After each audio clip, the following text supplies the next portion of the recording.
नमस्कार दोस्तों। आज का टॉपिक है factor of safety. Factor of safety के इंपॉर्टेंट टॉपिक है, थ्योरी एग्जाम में बार बार पूछा जाता है, इसलिए वीडियो पूरा देखें। जो भी मैं समझाऊं उसको ध्यान से सुने। फैक्टर ऑफ सेफ्टी के ऊपर कंप्लीट नोट्स की पीडीएफ मैंने एबी क्लासेस एप्लीकेशन के ऊपर अपलोड कर दी है। आप वहां पर जाकर इसके नोट्स पढ़ सकते हैं। डाउनलोड करने के बाद ऑल एग्जाम कैटेगरी पर क्लिक करें और उसमें आप देखेंगे डिप्लोमा बीटेक ऑनलाइन क्लासेस, जहां पर लिखा होगा इस सेक्शन को ज्वाइन कर लें। उसके अंदर डिजाइन ऑफ मशीन एलिमेंट या फिर स्ट्रेंथ ऑफ मटेरियल, दोनों ही सब्जेक्टों के अंदर इस टॉपिक की पीडीएफ मिल जाएगी। अब चलते हैं, आज के लेक्चर को स्टार्ट करते हैं। तो सामने आपको फैक्टर ऑफ सेफ्टी की डेफिनेशन लिखी दिख रही है। एक्चुअली एग्जाम में पूछा जाता तो इसी तरह हमें डिफाइन करना, और आगे मैं बताऊंगा और भी थ्योरी, वो हमें थ्योरी किसमें, थ्योरी एग्जाम में लिखना है। लेकिन एक्चुअल में फैक्टर ऑफ सेफ्टी होती क्या है, इसको मैं समझाने के लिए यहाँ पर समझाने की कोशिश करूंगा। पढ़ तो आप बुक से या फिर नोट से भी सकते हैं, तो ध्यान से सुने। अब मैं जो समझा रहा हूं, आप लोग कभी ऑटो देखा होगा या फिर ऑटो में बैठे होंगे। आप लोगों ने सोचा है कि ऑटो जो है भाई कितने व्यक्तियों के लिए डिजाइन किया गया होगा। तो एक्चुअल में जो स्टैंडर्ड है वह 3 व्यक्तियों के लिए ऑटो डिजाइन किया जाता है। कितने? 3 व्यक्तियों के लिए ऑटो डिजाइन किया जाता है। लेकिन हम क्या देखते हैं, उसमें 4 भी बैठ जाते, 5 भी बैठ जाते, 6 भी बैठ जाते, कई बार तो कुछ लोडिंग भी कर लेता उसी के अंदर, लेकिन हमारा ऑटो फेल नहीं होता है, नॉर्मली चलता रहता है। इस तरह लोडिंग गाड़ियां रहती हैं, उनमें आप देखा होगा उनका फिक्स रहता है कि इतने टन तक इसमें लोडिंग की जा सकती है, लेकिन वह ओवरलोडिंग कर लेते हैं। इस तरह हमारी आपने लिफ्ट देखी होगी, उसमें लिखा रहता है इतने केजी तक आप यहां पर मतलब लोग खड़े हो सकते लगभग, लेकिन उसमें हम ओवरलोड कर लेते हैं, फिर भी हमारी लिफ्ट चलती है।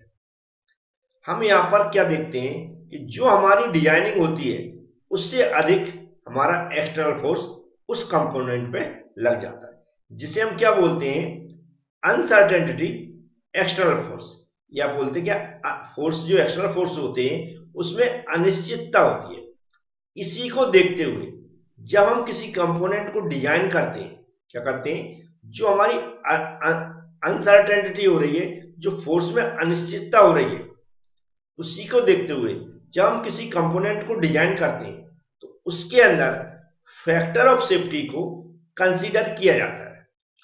फैक्टर ऑफ सेफ्टी क्या करती है, जो हमारे रिस्क है उसको रिड्यूस करती है। इसको, जो हमारी मटेरियल की फेल होने की रिस्क है उसको रिड्यूस करती है, मतलब क्या करती है, कम करती है, और हमारी जो सेफ्टी है उसको बढ़ाती है।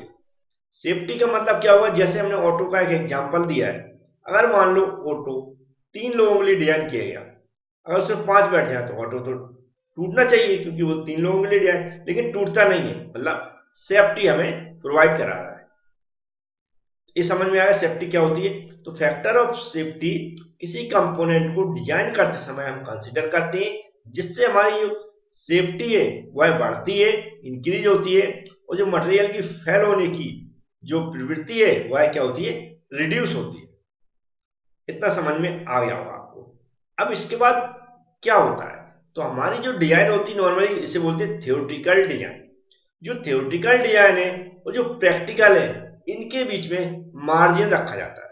क्या रखा जाता है, मार्जिन। एक्चुअल में बताया जाता है कि इतनी लोड तक ये लोड कैपेसिटी लोड रहती है, लेकिन उसमें इतना मार्जिन रखा जाता है कि ऐसी सिचुएशन आ जाती है कि एक्सटर्नल फोर्स बढ़ जाता है तो वह मटेरियल फेल ना हो। इतना आपको समझ में आ गया हो। तो फैक्टर ऑफ सेफ्टी को की वैल्यू निकालने के लिए यहां पर एक फॉर्मूला लिखा हुआ है, उसी के आधार पर इसको डिफाइन किया जाता है। क्या लिखा हुआ है, यहां पर लिखा, जो फैक्टर ऑफ सेफ्टी हुआ है मैक्सिमम स्ट्रेस अपन क्या होता है, वर्किंग या डिजाइन स्ट्रेस। मैक्सिमम स्ट्रेस को हम अल्टीमेट स्ट्रेस भी बोलते हैं। हमने जब आपको जो हमारा स्ट्रेस स्ट्रेन डायग्राम है उसको समझाया हुआ था कि जो हमारा मैक्सिमम स्ट्रेस क्या होता है, किसी मटेरियल के अंदर अल्टीमेट स्ट्रेस या मैक्सिमम स्ट्रेस, मतलब उसके अंदर जब हम लोडिंग करते हैं या लोड लगाते हैं, एक्स्ट्रा फोर्स लगाते हैं, तो maximum stress generate, maximum stress की जो कैपेसिटी होती है वही अल्टीमेट स्ट्रेस या मैक्सिमम। अब यहाँ पर वर्किंग स्ट्रेस या डिजाइन स्ट्रेस क्या है, वर्किंग स्ट्रेस, डिजाइन स्ट्रेस ध्यान से समझें। वर्किंग और डिजाइन स्ट्रेस एक ऐसा स्ट्रेस है जिसको हम, जो हमारा अल्टीमेट स्ट्रेस है या जो मैक्सिमम स्ट्रेस है, उससे हम कम रखते हैं। कितना रखते हैं? कम रखते हैं। उसी को हम क्या बोलते हैं? वर्किंग स्ट्रेस या फिर डिजाइन स्ट्रेस बोलते हैं। समझ में आया? एक मैं ग्राफ भी लेता हूं, उससे समझा देता हूं और अच्छे समझ में आ जाएगा आपको। तो इस ग्राफ के थ्रू मैं मैक्सिमम स्ट्रेस और वर्किंग स्ट्रेस समझा रहा हूं, लेकिन इस ग्राफ को हमें एग्जाम में नहीं बनाना। तो जी ई पॉइंट दिख रहा है आपको? ई पॉइंट, इसे क्या बोलते हैं हम? मैक्सिमम स्ट्रेस, या फिर क्या बोला जाता है? ई को अल्टीमेट स्ट्रेस। जहां पर किसी मटेरियल के अंदर मैक्सिमम स्ट्रेस जनरेट होता है, उसी पॉइंट को हम क्या बोलते हैं? हमारा अल्टीमेट स्ट्रेस या हमारा कौन सा? Maximum stress. अब हम यहां पर देखते हैं कि हमने मटेरियल को ओवर लोडिंग करते जाते हैं, तो ओवर यहां पर कितना मार्जिन दिख रहा है? यहां से और यहां तक वह ब्रेक नहीं हुआ। कहां जाकर? एफ पर ब्रेक हुआ।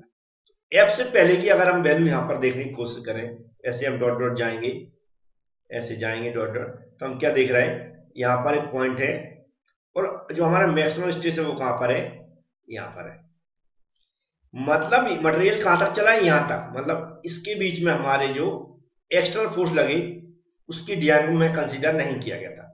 अनसर्टेनिटी एक्सटर्नल फोर्स बोलते हैं, मतलब अनिश्चित एक्सटर्नल फोर्स बोलते हैं। तो हमने क्या रखा डिजाइन के अंदर कि जो हमने मार्जिन रखा उसमें क्या देखा कि जो मैक्सिमम स्ट्रेस होती उसकी तुलना में जो एक्चुअल वर्किंग स्ट्रेस या डिजाइन स्ट्रेस होगा उसको हमने क्या किया? कम रखा। यहां पर तुलना देखेंगे तो यहां पर स्ट्रेस अधिक है और यहां पर मतलब कम है। तो हम क्या करते हैं डिजाइन करते समय कि जो वर्किंग स्ट्रेस है या जो नॉर्मल स्ट्रेस है उसकी क्या रखते हैं? कम रखते हैं उसको, जिससे हमें क्या एक मार्जिन मिल सके मैक्सिमम स्ट्रेस में और जो हमारा वर्किंग स्ट्रेस है। इसी से हम क्या करते हैं? जो फैक्टर ऑफ सेफ्टी है उसको हम फाइंड आउट करते हैं। किसको? फैक्टर ऑफ सेफ्टी को। कि मैक्सिमम स्ट्रेस की वैल्यू देखते हैं और जो वर्किंग स्ट्रेस है डैश उसकी वैल्यू देखते हैं। तो जो भी फैक्टर ऑफ सेफ्टी है वो किसी मटेरियल के लिए जब निकालते हैं उसको हम डिजाइन में कंसीडर करते हैं। अब ये अलग अलग मटेरियल के लिए निकालते हैं, तो अलग अलग मटेरियल के लिए अलग अलग फॉर्मूले बनते हैं। उन फॉर्मूलों को भी हम देखेंगे। तो इसमें कई बार क्या होता है, डक्टाइल मटेरियल के लिए डिफाइन करने के लिए आता है। तो डक्टाइल मटेरियल के लिए हम कैसे डिफाइन करेंगे कि जो यील्ड पॉइंट स्ट्रेस है बटे वर्किंग या डिजाइन स्ट्रेस है, इन दोनों को रेशो के कहलाता है factor of safety. Yield point stress आप लोगों ने, जैसा मैंने अभी बताया हुआ था, स्ट्रेस स्ट्रेन डायग्राम से पढ़ा होगा। यील्ड पॉइंट क्या होता है इसको भी ध्यान से हमें समझना है। यील्ड पॉइंट एक ऐसा पॉइंट होता है जहां पर लोड में वेरिएशन ना किया जाए। क्या समय? लोड में वेरिएशन न की जाए और स्ट्रेस की वहां पर वैल्यू परिवर्तन बहुत कम हो रहा हो या ना के बराबर हो रहा हो, लेकिन स्ट्रेन के अंदर, किसके अंदर? स्ट्रेन के अंदर तेजी से परिवर्तन हो रहा हो या तेजी से वैल्यू बढ़ रही हो स्ट्रेन की, तो उस पॉइंट को हम क्या बोलते हैं? यील्ड पॉइंट स्ट्रेस बोलते हैं। क्या समझ में आया? जहां पर लोड वेरी ना किया जाए और स्ट्रेस की वैल्यू ना के बराबर बढ़ रही हो, लेकिन लोड वेरी ना करें इसके बाद भी स्ट्रेन की वैल्यू तेजी से बढ़ती जाए, तो समझिए वो उस पॉइंट को क्या बोलते हैं? Yield point stress. Working stress design stress मैं समझा चुका हूं। डिजाइन स्ट्रेस वर्किंग स्ट्रेस एक ऐसा पॉइंट है जहां पर जो अल्टीमेट स्ट्रेस है मैक्सिमम स्ट्रेस, उससे जब वैल्यू कम रखी जाती है स्ट्रेस की, तो उस स्ट्रेस को क्या बोलेंगे हम? डिजाइन स्ट्रेस या वर्किंग स्ट्रेस।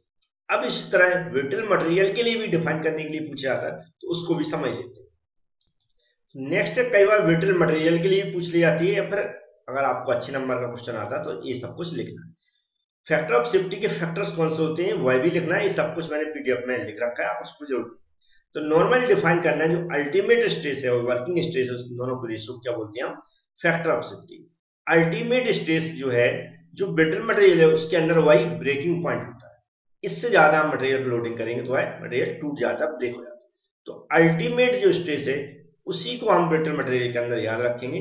उससे अधिक करने पर क्या होता है? वह टूट जाता है। तो अल्टीमेट स्ट्रेस क्या होता है? इसका मैक्सिमम स्ट्रेस होता है, वही क्या होता है? ब्रेकिंग पॉइंट होता है। इसके अंदर यील्ड पॉइंट या नहीं होता है, क्योंकि इसका जैसा मैंने अभी बताया कि अल्टीमेट स्ट्रेस ही क्या होता है?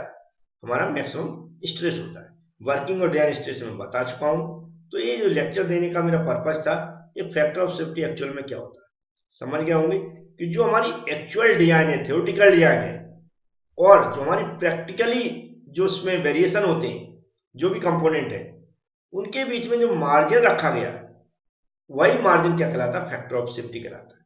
जो किसी कंपोनेंट को डिजाइन करते समय हम कंसीडर करते हैं, जो भी कंपोनेंट है उसकी क्या हो सके, सेफ्टी बढ़ सके, और जो कंपोनेंट है उसके फेल होने की जो प्रवृत्ति है वह रिस्क वह क्या हो सके, रिड्यूस हो सके, कम हो सके। क्योंकि हम जानते हैं जो एक्सटर्नल फोर्स है उसमें अनसर्टेनिटी रहती है, मतलब अनिश्चितता रहती है, जैसे मैंने ऑटो का या लिफ्ट का एग्जाम्पल दिया। उम्मीद है समझ में आया हुआ है फैक्टर ऑफ सेफ्टी क्या होती है। Thank you friends.